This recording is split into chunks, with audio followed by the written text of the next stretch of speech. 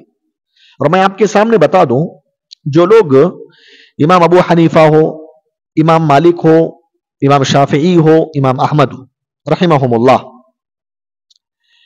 قرآن اور حدیث کی باتوں کو چھوڑ کر قرآن اور حدیث کے خلاف ان کی بات آ جانے کے بعد بھی وہ ان کی باتوں کو ہی اہمیت دیتے ہیں، اللہ اور اس کے رسول کی باتوں کو چھوڑتے ہیں، ان کو سمجھنا چاہیے یہ جو چار بڑے بڑے امام گزرے ہیں نا، ان چاروں اماموں نے اپنے بعد آنے والے لوگوں کو یہ وصیت کر کے گئے ہیں کہ میری بات نبی کی بات سے ٹکرا جائے، میری بات کو پھینکو، چھوڑ دو، نبی کی بات کو مانو۔ یہ چاروں ائمہ نے وصیت کر کے گئے ہیں۔ امام ابو حنیفہ رحمہ اللہ کہتے ہیں اذا جاء الحدیث عن رسول اللہ فعلی العین والراس، جب اللہ کے نبی صلی اللہ علیہ وسلم کی صحیح حدیث تم تک پہنچ جائے، آنکھ بند کر کے اس کو قبول کرو۔ وَإِذَا جَاءَ الْحَدِيثُ عَنِ الصَّحَابَةِ فَعَلَى الْعَيْنِ وَالرَّأْسِ، اگر بات صحابی کی آ جائے تو آنکھ بند کر کے اس کو قبول کرو۔ وَإِذَا جَاءَ الْحَدِيثُ عَنِ التَّابِعِينَ فَنَحْنُ رِجَالٌ وَهُمْ رِجَالٌ، اگر صحابہ کے بعد کسی کی بات آ جائے تو تحقیق کر لو، ہم بھی رجال ہیں وہ بھی رجال ہیں، یعنی غلطی کا امکان ہے، تحقیق کر لو کہ وہ بات پیارے نبی صلی اللہ علیہ وسلم کی بات سے میچ کرتی ہے یا نہیں کرتی ہے۔ میچ کرتی ہے تو لے لو، میچ نہیں کرتی ہے تو چھوڑ دو۔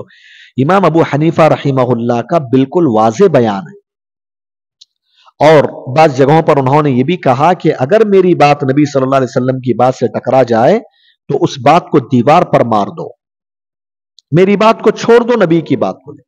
آج جو لوگ نبی صلی اللہ علیہ وسلم کی حدیثیں آنے کے بعد بھی ابو حنیفہ رحمہ اللہ کی باتوں کو لیتے ہیں اور ان سے محبت کا دعویٰ کرتے ہیں، امام اعظم مانتے ہیں، تو ان لوگوں کو سمجھ لینا چاہیے کہ وہ خود جس کو امام کہہ رہے ہیں ان کی مخالفت کر رہے ہیں۔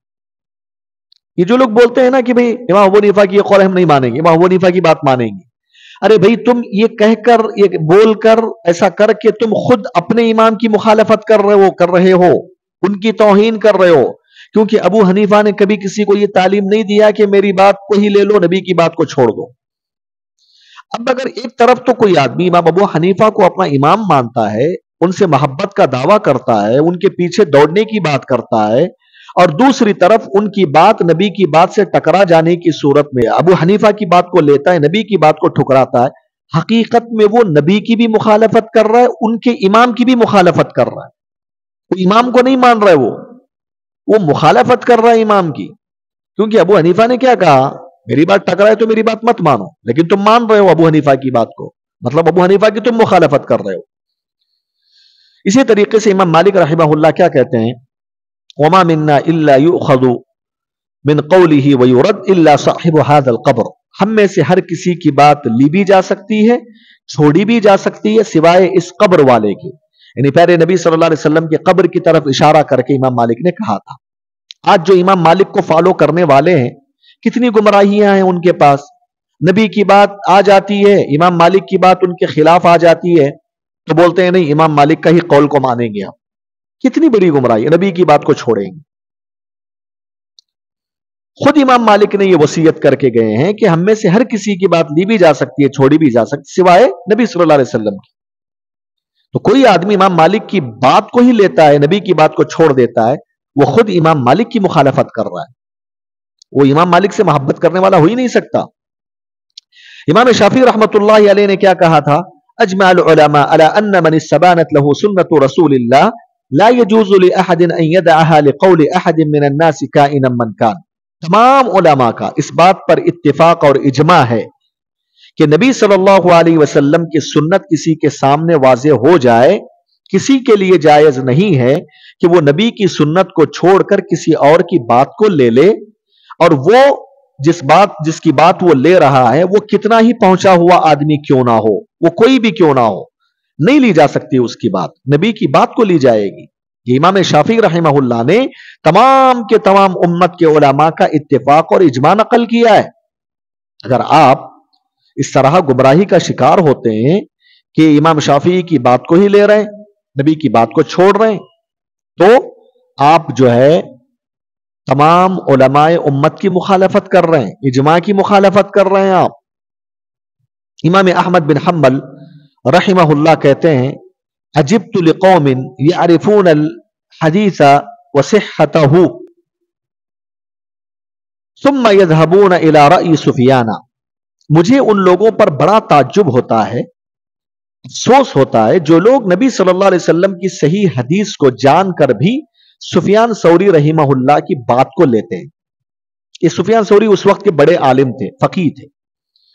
تو امام مالک رحمہ اللہ نے صراحت کے ساتھ یہ کہا کہ نہیں, حدیث صحیح ہو جائے, آ جائے, تو اگر کسی کی بات اس سے ٹکرا رہی ہے تو نہیں لی جائے گی, اس کی بات چھوڑ دی جائے گی, وہ کتنا ہی بڑا کیوں نہ ہو. دوسری جگہ امام احمد بن حنبل نے کہا میری تقلید نہ کرو, امام اوزائی کی تقلید نہ کرو, تقلید کرنے سے منع فرمایا. تو یہ چاروں ائمہ کی باتوں کو میں نے آپ کے سامنے اس لیے ذکر کیا, یہ بتانے کے لیے جو لوگ آج چار ائمہ کے پیچھے دوڑتے ہیں, نبی کی حدیثوں کی مخالفت کرتے ہیں, نبی کی حدیثوں کو چھوڑ دیتے ہیں ائمہ کی وجہ سے, حقیقت میں یہ لوگ خود ان کے اماموں کی مخالفت کر رہے ہیں. اللہ اور اس کے رسول کی تو مخالفت کر رہے ہیں, لیکن ساتھ میں جن ائمہ کا وہ دم بھرتے ہیں, ان سے محبت کا دعویٰ کرتے ہیں, خود ان کی مخالفت کر رہے ہیں. اور یہ چاروں ائمہ اپنی جگہ صحیح تھے, مجتہد تھے, بڑے علماء تھے, ان کا احترام ہم کرتے ہیں.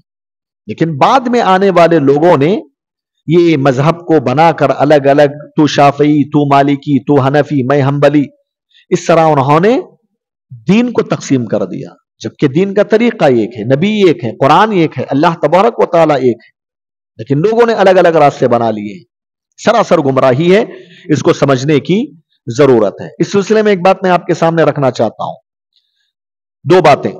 ایک, جب ہم نبی صلی اللہ علیہ وسلم کے خلاف امام مالک, امام ابو حنیفہ, امام شافعی, امام احمد اور ان کے علاوہ دوسرے اماموں کی بات خلاف آ جائے, ہم ان کی بات کو نہیں لیں گے, نبی کی بات کو لیں گے, کیونکہ نبی صلی اللہ علیہ وسلم کی اتباع کرنے کا اللہ نے ہمیں حکم دیا ہے. لیکن اس کا ہرگز یہ مطلب نہیں ہے کہ ہم ان چاروں اماموں کی توہین کرتے ہیں, گستاخی کرتے ہیں, ان کا احترام نہیں کرتے. بعض لوگ بولتے ہیں نا, ہم ابو حنیفہ کی بات کو نہیں لیتے, نبی کی بات کو لیتے ہیں, تو فوراً بولتے ہیں امام ابو حنیفہ کی لوگ تعظیم نہیں کرتے, امام ابو حنیفہ کو یہ لوگ نہیں مانتے, اتنے بڑے عالم کا احترام نہیں کرتے. کہاں سے لے کے آ گئی بھائی آپ بات ہی؟ کس نے کہا کہ ہم احترام نہیں کرتے ابو حنیفہ کی؟ کس نے کہا ہم شافعی کا احترام نہیں کرتے؟ واللہ, اللہ کی قسم, ہمارا یہ دعویٰ ہے, ہم جتنا زیادہ ان چاروں اماموں کا احترام کرتے ہیں, مسلک اہل حدیث, اس کے علاوہ کوئی اور مذہب, ایسا کوئی اور مسلک آپ نہیں دکھا سکتے جن چاروں ائمہ کا احترام کرتے ہوں. بالکل نہیں دکھا سکتے آپ. ہم امام ابو حنیفہ کو اپنا امام مانتے ہیں, امام شافعی کو اپنا امام مانتے ہیں, امام مالک کو اپنا امام مانتے ہیں, امام احمد کو اپنا امام مانتے ہیں, احترام کرتے ہیں ان کا دل سے. لیکن نبی صلی اللہ علیہ وسلم کی بات سے اگر ان کی بات ٹکرا جائے تو ہم ان کی اس بات کو نہیں لیں گے, لیکن ساتھ میں دل میں ان کا احترام کریں گے, ان کی عزت کریں گے. اس بات کے غلط ہونے کی وجہ سے ہم یہ نہیں کہیں گے کہ وہ غلط تھے, وہ غلطی پہ تھے, وہ برے تھے, وہ مخالفت کرنے والے، یہ سب کچھ نہیں بولیں گے، بلکہ ہمارا تو یہ ماننا، اس بات کو غور سے سنیں، ہمارا تو یہ ماننا ہے امام ابو حنیفہ رحمہ اللہ سے اگر حدیث کے سلسلے میں کہیں غلطی ہو جاتی ہے تب بھی ہمارا ماننا ہے کہ ان کو اللہ تعالیٰ ایک اجر عطا فرمائے گا۔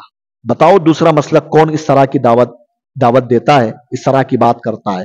ہماری دعوت یہ ہے کہ ابو حنیفہ مجتہد تھے، بڑے عالم تھے، امام شافعی، امام مالک، امام احمد، سب بڑے بڑے ائمہ تھے۔ اسی لیے ہم کہتے ہیں نبی صلی اللہ علیہ وسلم نے فرمایا اذا حکم الحاکم فاجتہد فاصاب فله اجران واخطأ فله اجر، او کما قال علیہ الصلوۃ والسلام۔ جب کوئی بڑا فقیہ مجتہد کسی مسئلے میں اجتہاد کرتا ہے، کرتے ہوئے اگر نبی کی حدیث کی مخالفت اس سے ہو جاتی ہے، غلطی سے، جان بوجھ کے نہیں، غلطی سے ہو جاتی ہے، اس کو ایک اجر اللہ تعالیٰ عطا کرتا ہے۔ ہمارا یہی ماننا ہے، امام ابو حنیفہ سے جہاں جہاں غلطیاں ہوئی حدیث کے معاملے میں، ہمارا یہ ماننا ہے امام ابو حنیفہ گناہ کی تو دور کی بات، ان کو ایک اجر اللہ تعالیٰ عطا کرے گا، ان کی اس کوشش کی وجہ سے، نیک کوشش کی وجہ سے، یہ ہم مانتے ہیں۔ اور ابو حنیفہ رحمہ اللہ سے جہاں جہاں غلطیاں نہیں ہوئی ہیں، درستگی کو انہوں نے پا لیا، ہمارا ماننا ہے کہ اللہ تعالیٰ ان کو ڈبل اجر عطا فرمائے گا، ایک کوشش کرنے کا، دوسرا صحیح حق تک پہنچنے کا، صحیح چیز تک پہنچنے کا۔ ہمارا یہ ماننا ہے، ہم توہین نہیں کرتے کسی عالم کی، لیکن ہم سب سے بڑا امام اعظم مانتے ہیں تو نبی صلی اللہ علیہ وسلم، کیونکہ اللہ اور اس کے رسول کا یہی حکم ہے۔ یہ پہلی بات۔ دوسری بات جو مجھے آپ کے سامنے اس حوالے سے کرنا ہے وہ یہ ہے کہ ہم کبھی کبھار لوگوں کو یہ بتاتے ہیں کہ بھئی دیکھو امام ابو حنیفہ رحمہ اللہ سے حدیث سے مخالفت کر رہے ہیں، ٹکرا رہی ہے بات، تو لوگ بھڑک اٹھتے ہیں، ارے ایسی کیسی بات ہو، اتنے بڑے امام تھے وہ، نبی صلی اللہ علیہ وسلم کی مخالفت کر سکتے تھے کیا؟ وہ آپ الزام دے رہے ہیں نبی صلی اللہ علیہ وسلم کی مخالفت میں ان کی بات آ گئی، ٹکرا رہی ہے بات، ہمارے امام کیا مخالفت کرتے تھے کیا، اتنے بڑے امام؟ اس طرح باتیں کر کے بیوقوف بنانے کی کوشش کرتے ہیں لوگوں کو۔ جواب یہ ہے ہم یہ مانتے ہیں، ہماری دعوت یہ ہے امام مالک، امام ابو حنیفہ، امام شافعی، امام احمد، ان چاروں ائمہ نے جان بوجھ کر نبی کی کسی بھی حدیث کی مخالفت نہیں کی ہے، جان بوجھ کر۔ کیوں مخالفت کی؟ کیوں ان کی باتیں کبھی حدیث سے ٹکرا جاتی ہیں؟ اس کے بہت سارے اسباب ہیں، شارٹلی 3 بنیادی اسباب میں آپ کے سامنے ذکر کر دوں۔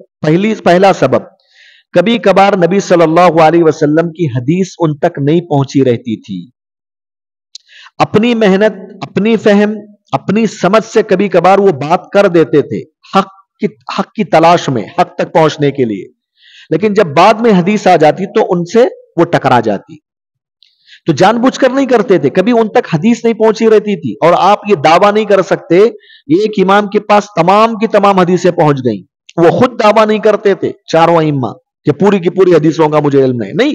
امام شافعی سے امام احمد کیا بولتے تھے؟ آپ حدیث کے بارے میں ہم سے زیادہ جانکار ہو، کوئی بھی حدیث، صحیح حدیث تمہارے پاس آ جائے تو ہمیں بتاؤ، ہم اس کو اپنا دین بنا لیں گے، اپنا مذہب بنا لیں گے اس کو، سند شامی ہو، مصری ہو، کوفی ہو، کوئی بھی سند کیوں نہ ہو۔ اس سے کیا معلوم ہوا؟ وہ خود مانتے تھے کہ تمام حدیثیں ان تک نہیں پہنچے۔ تو پہلا سبب یہ تھا حدیث سے ٹکرانے کا سبب، ان تک حدیث نہیں پہنچی رہتی تھی۔ دوسرا سبب، کبھی حدیث پہنچی رہتی تھی لیکن وہ حدیث ان کی نظر میں ضعیف ہوتی تھی، قابل عمل نہیں مانتے تھے اس حدیث کو، اس وجہ سے وہ کیا کرتے تھے؟ اس حدیث کے خلاف کوئی اپنا موقف اختیار کر لیتے تھے اپنے اجتہاد اور کوشش سے۔ تیسرا سبب یہ ہوتا تھا کہ کبھی حدیث پہنچتی تھی، صحیح بھی ہوتی تھی ان کی نظر میں، لیکن سمجھنے میں غلطی ہو جاتی تھی۔ ہر ایک کی سمجھ ایک نہیں ہوتی ہے نا، اللہ تعالیٰ کو کسی کو اچھی سمجھ دیتا ہے، کسی کو کسی مسئلے میں صحیح سمجھ عطا کرتا ہے، کسی سے غلطی ہو جاتی ہے، سمجھ کے اندر اختلاف ہوتا ہے۔ امام ابو حنیفہ کو کبھی بات جو سمجھ میں آتی، امام شافعی کو سمجھ میں نہیں آتی، امام احمد کو سمجھ میں نہیں آتی، کبھی امام مالک اور امام احمد کو سمجھ میں آتی تو وہ بات امام ابو حنیفہ کو سمجھ میں نہیں آتی، اس طرح ہوتا معاملہ۔ تو سمجھ میں کوتاہی اور غلطی کی وجہ سے ان کی بات نبی کی بات سے ٹکرا جاتی۔ یہ بنیادی اسباب ہیں۔ شیخ الاسلام ابن تیمیہ رحمہ اللہ نے رفع الملام عن الائمۃ الاعلام اس جامع کتاب میں ان اسباب کو ذکر کیا، اور اس کے تحت اور بھی بہت سارے اسباب آتے ہیں۔ تو خلاصہ یہ ہے کہ یہ چاروں ائمہ سے جہاں جہاں غلطی ہوئی ہے جان بوجھ کر نہیں ہوئی ہے بھائی،